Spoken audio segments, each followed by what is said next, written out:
저는 위원님들하고 함께 오늘 기후위기 시대 포용성장과 지속가능 발전이라는 주제로 좀 이야기를 나눠보겠습니다. 아직 여름이 다 끝난 게 아니죠, 그죠? 오늘도 많이 더웠어요. 자동차 안에 온도계 표시를 보니까 30도까지 올라가더라고요. 유럽이나 뭐 미국이나 이런 데서는 9월에 폭염이 지금 계속되고 있습니다. 근데 기상학적으로 가을이라고 하면은 어떤 때를 가을이라고 하냐면 20도 이상 올라가지 않는 기온이 9일 동안 계속될 때, 9일 이상 계속될 때 이제 그때부터를 가을이라고 하는데 아직 모른 것 같아요. 지금 뭐 아침 저녁으로는 기온이 20도 이하로 떨어지긴 하는데 낮 기온은 뭐 계속 25, 6도 넘고 이렇게 더우면 오늘처럼 30도에 가깝기도 하고 그렇습니다. 원주시에서 2040년 그 환경계획서 보고서를 얼마 전에 발표했는데 거기에 보니까요. 우리가 지금 이대로 온실가스를 배출하잖아요. 그러면 2070년쯤, 그러니까 50년 후쯤에는 여름의 길이가 현재 103.7일 정도 되더라고요. 여름의 길이가. 그런데 앞으로 여기서 한 54일 정도가 더 늘어나게 돼요. 그래서 2070년에는 여름의 길이가 훨씬 길어지는 걸로 이렇게 지금 예상을 하고 있습니다. 여름이 길어진다는 거는 우리가 올여름에 많이 느끼시잖아요. 폭염에, 뭐, 대홍수에, 또 산불에 우리의 안전과 안녕을 저해하는 많은 요소들이 예고 없이 다가오는 날들이 훨씬 더 많아질 거고요. 우리는 거기에 대비를 해야 된다. 그러니까 특히 이제 우리 민해에도 60 이상 분들이 많이 계시는데, 그러니까 이런 생물학적인 취약계층들에게는 더 이제 힘들어지는 시기가 될 거고요. 물론 이제 사회적인 취약계층도 말할 것도 없고요. 이제 봄, 여름, 가을, 겨울 중에서 여름이라는 계절이 하나의 고비가 될 것 같습니다. 여름을 잘 넘겨야만 1년을 잘 보냈다 이렇게 얘기할 수 있을 것 같은데 우리 위원님들 여름을 잘 보내신 것 같아서 일단 안심이고 다행입니다. 이제 세계 기상기구에서는 한 해가 가잖아요. 그러면 항상 이제 이 날씨를 이렇게 분석해서 종합적으로 분석해서 보고서를 내고 있어요. 그러니까 2023년의 날씨는 2024년의 보고서가 나오겠죠. 그래서 이게 이제 작년 날씨를 분석한 보고서인데 보니까 460여 건의 극한 기상 현상들이 이렇게 보고가 됐는데 그 중에서 호우, 홍수가 제일 많습니다. 이제 그 다음이 폭염이고요. 가뭄, 혹한 이런 순서로 많이 있더라고요. 그러니까 전체적으로 보면 사람의 생명을 많이 앗아가는 재해는 폭염이고요. 그 다음에 이제 재산상 손실이 가장 많은 재해는 호우와 홍수를 꼽을 수 있을 것 같습니다. 만약에 이제 내년에 보고서가 또 나오게 된다면 지금 호우, 홍수에 뭐 121건, 그 다음에 폭염은 116건 이런데 아마 저 수치가 훨씬 많이 올라가 있을 겁니다. 그러니까 산불도 올해 되게 많이 났거든요. 네. 조금 더 자세히 들여다보면요. 전 세계 해양의 58%에서 해양 열파 현상이 있었습니다. 이 열파 현상이 뭐냐면 전년도의 바다 온도보다 2.5도 이상 되는 날이 100일 동안 계속되는 현상을 열파 현상이라고 하거든요. 그러니까 지금 9월 13일에 리비아에서 엄청나게 큰 홍수, 댐이 2개가 터지면서 수해 피해가 있었습니다. 그러니까 그게 바로 지중해 바다의 열파 현상 때문이에요. 지중해 바다가 다른 해보다도 기온이 엄청 많이 올라가서 거의 27, 8도까지 올라가게 되면서 엄청나게 많은 수증기를 발생시켰고 이게 지금까지의 경험대로라면 리비아 쪽에는 전혀 영향을 미치지 말아야 되는데 그 영향이 리비아 쪽에까지 가서 거기에 이제 댐을 2개를 터뜨릴 정도로 비가 많이 내리게 된 겁니다. 그 리비아는 사실 여지껏 살아오면서 여지껏 경험으로 보면 그렇게 많은 비가 온 적이 없어요. 댐을 그렇게 튼튼하게 만들 필요가 없었던 거죠. 그냥 지금까지의 경험에 의해서 댐을 만들었는데 물론 이제 지금 무정부 상태이기 때문에 뭐 그런 안전이라든가 이런 데 신경을 쓰지 못하는 부분도 있겠지만 그래서 더 이제 피해를 키운 것 같습니다. 사망자가 뭐 10,000명이 넘고요. 너무 시신이 많아서 어떻게 처리를 해야 될지 난감한 뭐 그런 곳에 어떻게 인간의 인권이 있고 인간의 존중이 있고 그렇겠습니까? 그다음에 이제 또 해수면 상승 요게 또 되게 신기록을 작년에 세웠는데요. 해수면 상승이 연간 4.62mm 이렇게 높아졌습니다. 요거 4.6mm? 요거밖에 안 돼? 이렇게 생각하실 수 있는데, 바다는 전 지구의 70%를 차지하고 있고요. 그야말로 망망대해거든요. 그 많은 바다가 요 4mm 정도 올라왔다는 거는, 물론 이제 평균 그러니까 더 많이 올라간 곳도 있고 뭐 덜 올라간 곳도 있고 이럴 텐데, 이게 무시하지 못할 수치고요. 우리나라 같은 경우는 지난 33년간 거의 10cm, 그러니까 9.9cm 정도의 해수면이 상승했습니다. 그러니까 동해안에 가보시면 느끼실 거예요. 백사장이 깜짝깜짝 놀라지 않나요? 너무 팍팍팍팍 줄어들고 있어요. 예, 이제 해수면 상승의 영향이라고 볼 수 있고요. 여기 극단적인 가뭄과 홍수 발생 지금 벌어지고 있습니다. 파키스탄은 작년에 전 국토의 4분의 1이 침수되면서 엄청나게 큰 피해를 입었는데 40조 원 정도의 피해를 입었다고 합니다. 근데 파키스탄은 사실 온실가스를 많이 배출하는 나라가 아니에요. 가난한 나라거든요. 그러니까 전체적으로 보면 한 전체 온실가스 배출의 4% 정도만 차지하는 나라인데, 이렇게 피해는, 그러니까 기후 위기의 피해는 취약계층에게 훨씬 더 크게 다가간다, 이런 걸 우리가 파키스탄의 사례를 보면서 알 수 있고요. 유럽에서 극단적인 폭염이 작년에도 있었고 올해까지 이어지고 있는데, 작년에 이렇게 많은 사람들이 목숨을 잃었습니다. 그리고 9억 2천만 명이 심각한 식량 부족에 노출이 됐고요. 전 세계적으로 보면 자연재해 피해액이 아주 빠른 속도로 증가하고 있습니다. 유엔의 보고에 따르면 뭐 20년간 한 1.7배 정도 이렇게 늘어났다고 하는데, 여기도 보시면 아시겠지만 홍수라든가 태풍의 피해가 가장 많습니다. 그리고 가뭄 지역 늘어나고 있고요. 또 여기 보면 이제 대형 산불 늘어나고 있습니다. 그러니까 어느 나라나 다 예산이라는 게 있으면 쓰임이 다 정해져 있잖아요. 그러니까 보통 우리가 10억의 피해를 입었다 그러면 그걸 복구하는 데는 배 정도의 예산이 들어가거든요. 이렇게 이제 기후 위기로 인한 재산상 피해가 늘어나다 보니까 어느 국가라고 할 것 없이 다 이제 부담을 느끼게 되고, 경제 성장도 더디게 갈 수밖에 없고, 이제 이런 현상이 일어나고 있는 것 같습니다.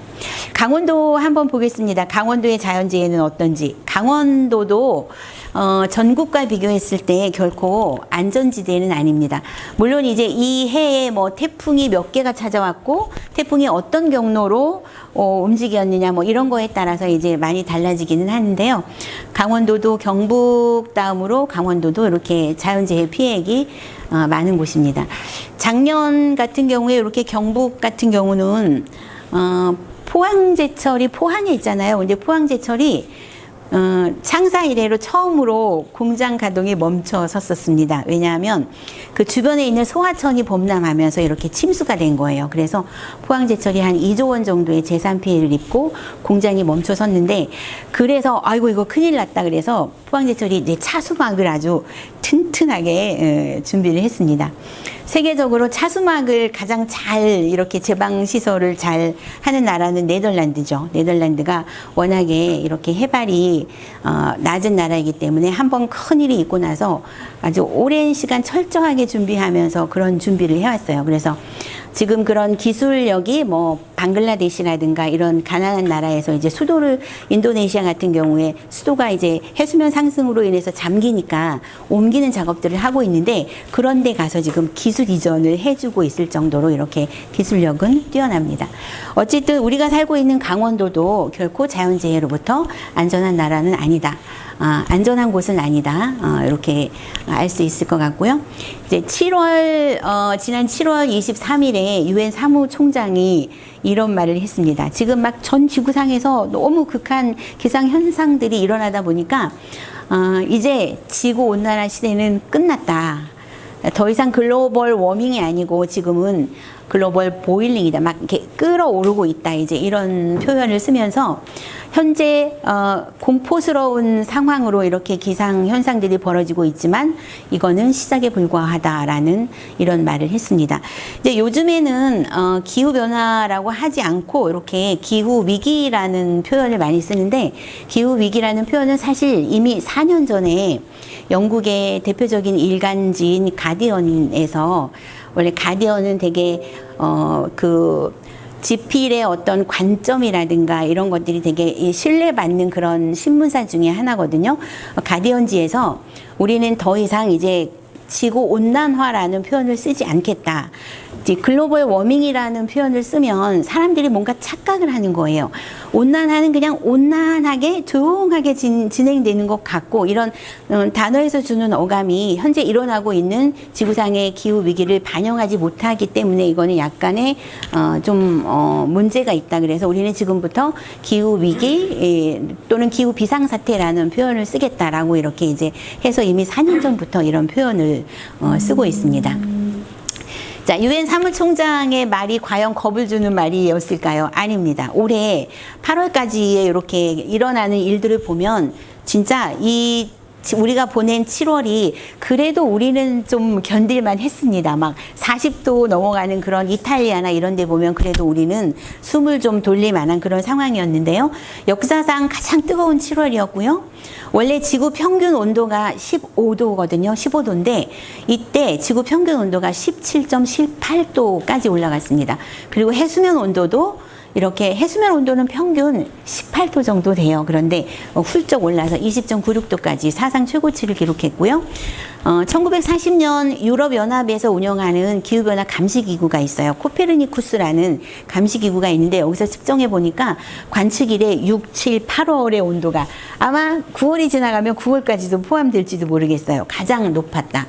그리고 세계 인구 65억 명의 사람들이 지난달 최소 하루는 기후변화로 인한 폭염을 경험했다. 이제 이런 수치들만 우리가 보더라도 지금 왜 글로벌 보일링이라고 해야 되는지를 우리가 다시 한번 여기서 실감하게 되는 것 같습니다. 자, 유엔에서 이제 폭염을 가장 위험한 자연재해라고 이렇게 선언을 했어요. 요거는 이제 질병관리청에서 발표한 거고요. 보면은 올해 5월부터 8월까지의 우리나라의 온열 질환자가 이제 얼마나 나왔는지, 사망자는 어떻게 되는지를 보여주고 있습니다. 우리나라의 그 폭염으로 인해서 사망자가 가장 많았던 해는 1994년입니다. 1994년에 경남 밀양이 39.4도까지 올라갔었어요. 그런데 그때 그 폭염으로 인한 사망자가 3,300명이 나왔습니다. 그러니까 저는 잘 기억이 안 나요. 그런데 하여튼 그때 그 폭염이 그렇게 위력이 대단했었습니다. 그런데 우리가 이제 지난 2018년에는 강원도 홍천의 기온이 41도까지 올라갔었거든요. 그런데 사망자는 그렇게 많지 않았어요. 그거는 뭐냐면, 이 사망자를 줄이는데 효자 역할을 한 거는 냉방기기의 보급이었어요. 집집마다 에어컨이 생기게 되면서 사망자를 많이 줄일 수 있었는데, 이제 반대로 생각하면 그만큼 우리가 에어컨을 사용하면서 온실가스는 더 많이 배출이 됐겠죠. 그죠? 이 폭염이 영향을 미치지 않는 곳이 없어요. 그러니까 취약계층의 임산부들은 이렇게 산모가 조산을 하거나 사산을 하는 그런 율도 높아지게 되고요. 또 이제 에어컨이 없는 학교 있잖아요. 그러니까 에어컨이 없는 학교가 있어?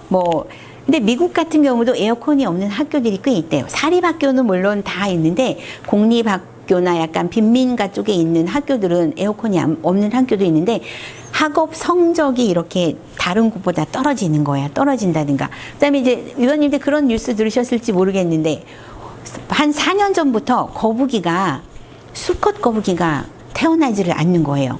거북이는 이렇게 이제 알이 부화를 하는 시점에 주변 온도의 영향을 많이 받아서 수컷과 암컷이 결정이 된대요. 그런데 주변에 그때 기온이 27.5도 이하면 수컷이 나오고 그 이상을 넘어가면 암컷이 나오게 되는데, 더워지다 보니까 이제 완전히 바다 거북이의 성비가 완전히 깨져버리게 되는 거죠. 그렇게 성비가 안 맞게 되면 멸종의 시간이 빨라지는 거겠죠.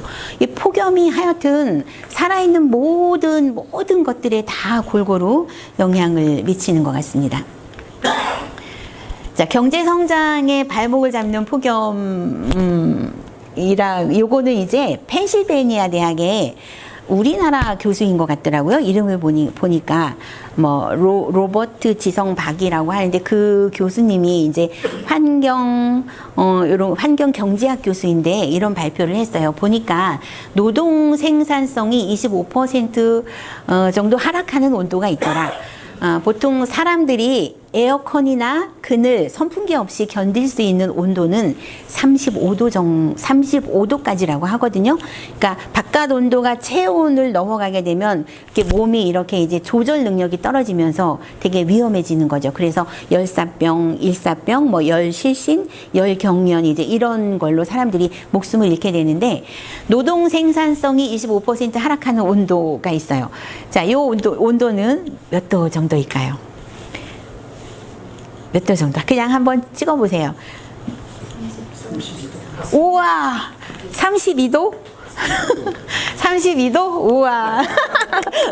저는 강의하러 갈 때 이렇게 항상 선물을 가지고 다닙니다. 그래서 너무 잘 맞춰주셨어요. 요거는 종량제 봉투인데 저 요렇게 10리터짜리 제가 이제 써보니까 20리터는 너무 커요. 그래 여름에 냄새도 나고 그래서 10리터짜리 10장을 선물로 드리겠습니다. 아유 잘 맞추셨습니다. 네. 아직 짜고 하는 거 아니에요. 어떻게 우리 분과시네요. 아직 제 가방에 쓰레기 봉투 더 있습니다. 집중해 주세요. 자 그러면 노동 생산성이 70% 낮아지는 온도는 몇 도일까요? 푹 떨어지는. 그래서 막 올해 너무 더우니까 아마존의 택배 근로자들이 막 파업을 해버렸잖아요.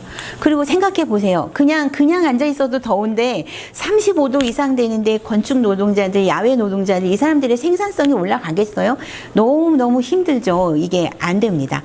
자, 노동 생산성이 70% 낮아지는 온도는 37.8도 뭐 이렇게. 그래서 국제 신용평가사인 무디스사에서 이런 발표를 했습니다. 이 폭염이 우리가 생각하는 것 외로 상당히 많은 모든 것에 영향을 주는데 특히 이제 경제에 치명적인 영향을 줘서 2100년까지 이 세계 GDP가 한 17% 정도 이렇게 다시 추락하게 될 거다 이런 발표를 했습니다. 우리가 17%면 엄청나게 높은 거죠, 그죠? 대한민국이 경제 산업을 막 발달한 시기에 연평균 9.2% 정도의 성장률로 우리가 경제를 이룩했다고 하는데 이제 그런 거는 절대로 이제 그런 시대는 우리가 바라볼 수 없는 거고요. 저성장의 시대로 들어갈 수밖에 없다. 이제 이런 얘기인 것 같습니다. 자, 그러면 지구 온도가 도대체 얼마나 올랐길래 지금 지구 전 지역에서 이렇게 기후위기 현상들이 난리일까? 이런 생각을 좀 해보시게 될 텐데, 지구 온도는 산업혁명 이후, 그러니까 요 시기는 1850년에서 1900년대의 평균 기온을 기준으로 많이 비교를 해요. 근데 산업혁명 이후로 지금까지 1.1도밖에 안 올랐습니다. 1.1도밖에.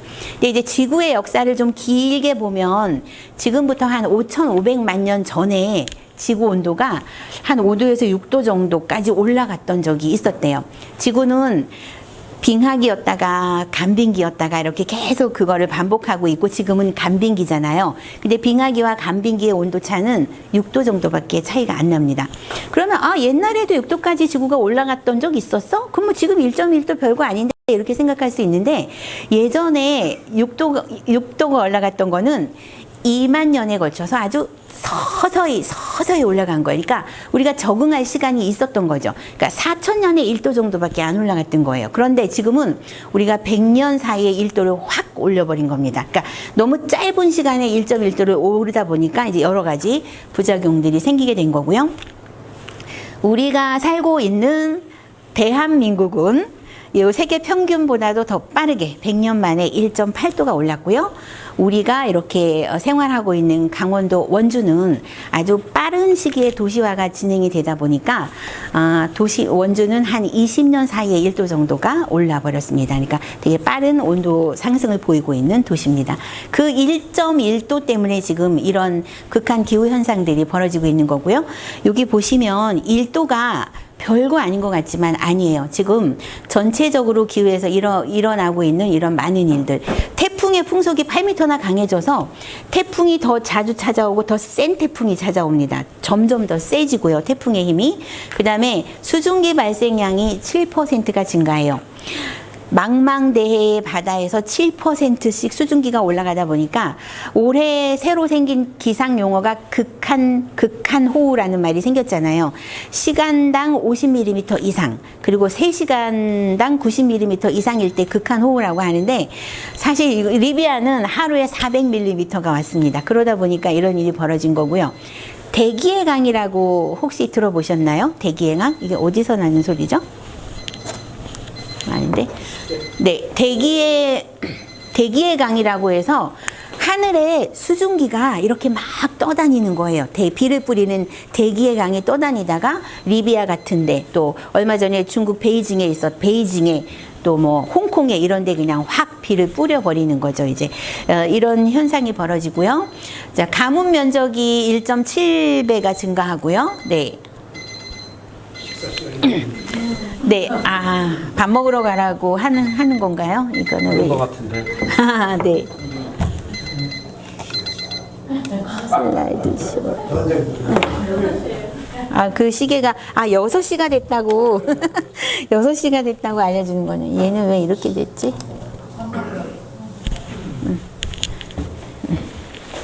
시장하신가요?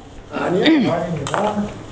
어쨌든 이 일도가 정말 수치상으로는 많지 않은 것 같지만, 이 일도가 전 지구상에 미치는 면적이 보세요. 산불도 6배나 증가하고요. 진짜 캐나다 올해 산불, 뭐 캐나다라든가 캘리포니아라든가 전국에서 대형 산불이 많이 발생을 했습니다. 또 이 낙뢰도 되게 증가해서요. 인도 같은 경우는 연간 한 2,500명 정도가 번개를 맞아서 사망하고 있다고 합니다. 그러니까 번개는 번쩍하는 초당 한 6억 볼트 정도의 그런 전류가 흐른다고 하는데, 우리나라 동해안에서도 서핑하던 사람들이 몇 명 번개로 사고 났었잖아요. 올 5월 달에. 네. 뭐 이런 일들이 이제 1도 때문에 일어나고 있습니다. 자, 우리 한반도의 온도 변화를 이야기할 때 그 사과 재배지 이동으로 되게 이야기를 많이 합니다. 2014년에 비해서 요거는 저희가 이제 기후변화 홍보관에서 전시를 했었던 기후 위기와 먹거리라는 주제로 전시를 했었던 한 섹션 중에 하나인데요. 여기 보시면 제가 국민학교를 다니던 시절에는 이렇게 사과의 특산지는 뭐 대구 이렇게 이야기했었어요. 그런데 지금은 아닙니다. 전국 농산물 대전에서 가장 맛있는 사과로 꼽히는 거는 강원도 양구의 사과입니다. 이게 기온차가 있기 때문에 낮에 쫙 덥다가 밤에 기온이 떨어지면서 사과가 달고 아삭하고 이제 맛있는 거예요. 근데 지금은 이렇게 지금 북쪽으로 이제 많이 이동하고 있고, 2100년쯤 되면은 아마 한반도를 벗어날 수도 있다 이렇게 봅니다. 근데 이제 사과는 빨개야만 맛있어 보이잖아요. 그런데 사과의 빨간 색깔은 안토시아닌이라는 성분이 만들어내는데, 이 안토시아닌이 일교차가 있어야만 이게 제 역할을 해서 착색을 하는데, 요즘 밤에도 덥고 이러다 보니까 희끄무레한 사과가 이제 많이 나오고 있다고 합니다. 그래서 우리가 손주들한테 만약에 뭐 백설공주 동화책을 읽어준다면 이제 한 20년 후쯤에 손녀나 손자가 할머니 빨간 사과가 뭐야? 뭐 백설공주는 빨간 사과를 먹고 깊은 잠에 빠져버렸습니다. 막 그러면 빨간 사과가 뭐야? 이런 질문을 아마 하게 될지도 모르겠습니다. 그 사과 재배지의 변화를 보면 고랭지 채소의 재배 면적도 그렇고 되게 온도가 빨리 변하고 있구나 하는 걸 알 수 있고요. 바로 이것 때문입니다. 요거는 이제 킬링 곡선이라고 해서 KEELING입니다. KILL이 아니고 찰스 데이비드 킬링이라는 미국 과학자의 이름인데요. 이 미국 과학자가 누가 시킨 것도 아닌데 1958년부터 하와이 마우나로아 섬에 있는 세계적인 관측소예요. 그 관측소에서 이제 이렇게 이 이산화탄소 농도를 측정하기 시작합니다. 그러니까 치악산의 높이가 1288m인데 여기는 해발 3000m가 넘는 곳이니까 생활하기도 얼마나 열악하겠어요. 그러면 왜 그렇게 높은 곳에서 온실가스를 측정했지? 그러니까 데이터의 정확도를 주기 위해서 일정하게 한 장소에서 같은 시간에 매번 이제 측정을 한 거예요. 근데 지금 이분은 거의 48년 동안 이 일을 하시다가 돌아가셨고, 이분의 아드님이 이 일을 계속 이어가고 있는데, 그러니까 우리 김정호, 우리 조상인 김정호 씨가 대동여지도를 만드는 것처럼 이렇게 한 인간의 집념이 큰 성과를 내는 경우가 있잖아요. 저는 이것도 그 사례와 비슷하지 않을까 싶은데, 이 곡선은 온실가스 농도가 어떻게 변해왔는지를 쭉 보여주는 겁니다. 그러니까 지구는 80만 년 동안 온실가스 농도가 285 ppm을 유지했었어요. 그럴 때는 아무 문제가 없었어요. 그런데 이때부터 이제 산업혁명 이후로 사람들이 화석연료를 쓰기 시작하면서 온실가스가 배출이 됐고요. 올 5월 달에 우리나라 충남 태안에 있는 안면도 기후변화 감시소에서 가장 최고치를 찍었습니다. 424 ppm까지 나왔어요. 이게 이제 높아질수록 지구 온도가 더워지는 거고요. 그래서 이 킬링 곡선은 우리가 지구 온난화에 대비하려면 온실가스를 줄이는 게 제일 좋은 방법이구나. 이렇게 이제 그런 결론을 내리는데 하나의 이제 데이터가 됐기 때문에 지구를 구한 아름다운 곡선으로 평가받고 있는 킬링 곡선입니다. 자, 이제 전 세계에서 뭐 여전히 온실가스를 많이 배출하고 있어요. 그래서 여기 보면 중국이 1위입니다. 그 다음에 미국이고 우리나라는 7번째 했다, 뭐 8번째 했다 이런 순서인데, 지금까지의 누적 탄소 배출량을 보면 선진국이 훨씬 많죠. 이제 개도국들은 뭐 인도나 중국이나 이런 데는 이제 좀 경제 개발을 하면서 이제 막 배출을 하는 거고요. 근데 우리는 여기서 보면 7번째이지만 여기 1인당 온실가스 배출량을 보면 결코 책임의 문제에서 자유로울 수 없는, 우리가 되게 많이 배출하고 있습니다. 1인당 배출량이 되게 높은 나라고 우리도 많이 감축해야 되는 그런 나라입니다. 이러다 보니까 이제 전 지구상에서 기후위기 현상들이 벌어지고 있다 보니까 이제 탄소 중립을 이제 해야 되겠다. 그래서 탄소 중립이라는 거는 뭐냐면, 탄소를 100이라는 탄소를 배출했으면 그 100이라는 탄소를 흡수하는 뭔가, 예를 들어서 온실가스 흡수원 숲을 늘린다거나 아니면 조금 친환경적인 제품을 쓴다거나 에너지 발전원을 재생에너지로 바꾼다든가 이런 식으로 해서 온실가스를 이제 줄여서 100이라는 걸 배출했으면 100을 흡수해서 제로 상태로 만드는 거를 탄소 중립 상태라고 합니다. 그래서 이 탄소 중립을 이제 전 세계가 다 약속을 했어요. 그러니까 2030년까지 탄소 중립을 만들어야만 2030년까지 약속한 만큼을 감축해야만 2050년까지 탄소 중립 상태로 돼서 금세기 말에 지구 온도가 2도 이상 올라가지 않게 되도록 하기 위한 약속인 거거든요. 그러니까 2도를 넘어가면 지구 시스템이 걷잡을 수 없이 막 가기 때문에 그때는 우리가 감당하기 어려운 기상재해들로 되기 때문에 2도 이내의 상승 억제를 위해서 약속을 한 거고요. 우리랑 미국이랑 캐나다 이런 나라들은 비슷합니다. 감축량이 40%에서 45% 정도고요. 유럽연합은 55%를 줄이겠다고 했고, 그 다음에 영국 같은 경우는 68%를 줄이겠다고 이렇게 약속을 했습니다. 자, 요런 거 다 아시죠? 그러니까 이런 이제 지구의 기후 위기를 해결하기 위한 여러 국제적인 해결책들인데, 뭐 탄소 배출권입니다. 그러니까 요거는 유럽에서 현재 시행 중인데 우리나라도 지금 시행하고 있어요. 뭐냐면 국가에서 예를 들어서 포스코에게 너네 올해 1년에 배출해야 될 탄소가 요만큼이야, 100이야. 그런데 만약에 포스코가 뭐 기계의 효율을 좋게 한다든가 뭐 이렇게 노력을 해서 80만 배출했어. 그러면 20이 남았잖아요. 그럼 그 20을 많이 배출한 다른 기업에 팔 수 있는 거예요. 근데 요거는 뭐냐면 이제 탄소 감축을 이야기할 때 보통 시민들은 기업이나 정부의 그 책임을 많이 떠넘기려고 해요. 그 다음에 뭐 내가 혼자 한다고 뭐 얼마나 되겠어, 이제 이런 생각들을 많이 하는데 결코 그렇지 않습니다. 아무리 정부에서 좋은 정책을 만들어도 시민들이 움직이지 않으면 소용이 없는데요. 요거는 뭐냐면 영국이 몇 년 동안에 폭염을 심하게 앓으면서 영국 시민사회가 되게 빠르게 변화하고 있어요. 영국의 한 리즈 대학이라는 대학에서 지역 내에 있는 여러 개 영국 내에 있는 40개 도시들과 시민단체와 함께 머리를 맞대고 고민을 했어요. 우리 이런 폭염에 대비하기 위해서 뭔가 움직여야 된다. 막 이렇게 해서 그러면 시민들이 실제적으로 실천할 수 있는 캠페인을 한번 시작해보자 해서 나온 게 요 점프 캠페인입니다. 네, 요 점프 캠페인을 성공적으로 목표 도달을 했을 경우에 효과를 따져보니까 영국이 탄소 중립을 해서 감축해야 할 온실가스의 25% 정도를 이게 시민운동으로 줄일 수 있더랍니다. 그러니까 개개에 있는 힘이 없는 것 같지만 같이 했을 때 엄청나게 시너지 효과를 내서 결코 무시할 수 없는 수치가 되는 거죠. 그래서 여기 채식 위주의 방법은 그렇게 복잡하지 않아요. 채식 위주의 식단으로 바꾸는 겁니다. 이게 음식 시스템에서 나오는 온실가스가 전체 온실가스의 25%나 차지하기 때문에 그렇고요. 1년에 옷은 3벌 이상 사지 않기. 이제 의생활은 우리 지당 선생님 3벌 이상 사셨나요? 슬쩍 웃으셔서. 네. 혹시 3벌 이상, 나 올해 정말 옷 3벌 이상, 우리가 꼭 벌로 옷을 사는 건 아니지만 3벌 이상 사지 않았다 하는 분 계세요? 이두복 선생님 진짜? 네. 그러면 제가 선물을 드리겠습니다. 잘하셨네요. 그럼 몇 개 사신 거예요? 그것도 아름다운 가게라서. 네. 그것도 아름다워. 아우, 잘하셨습니다. 네.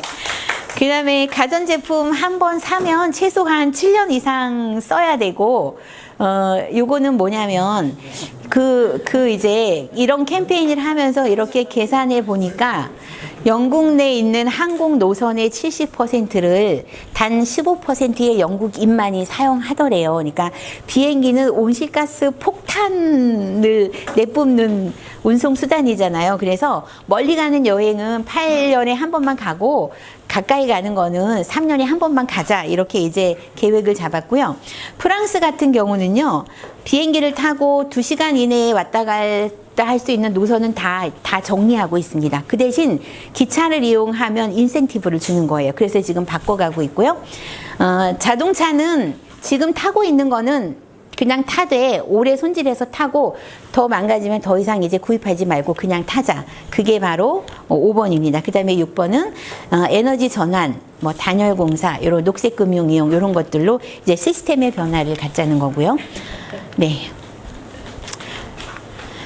자, 그래서 이제 기후 문제는 제가 처음에 2010년에 이제 기후 강사 일을 시작할 때 원주시에서 그린 리더를 양성할 때 그때 그 환경 교육 이야기를 하면 꼭 들어가는 얘기가 있었어요. 그게 뭐냐면 바로 북극곰 이야기를 꼭 시작을 하더라고요.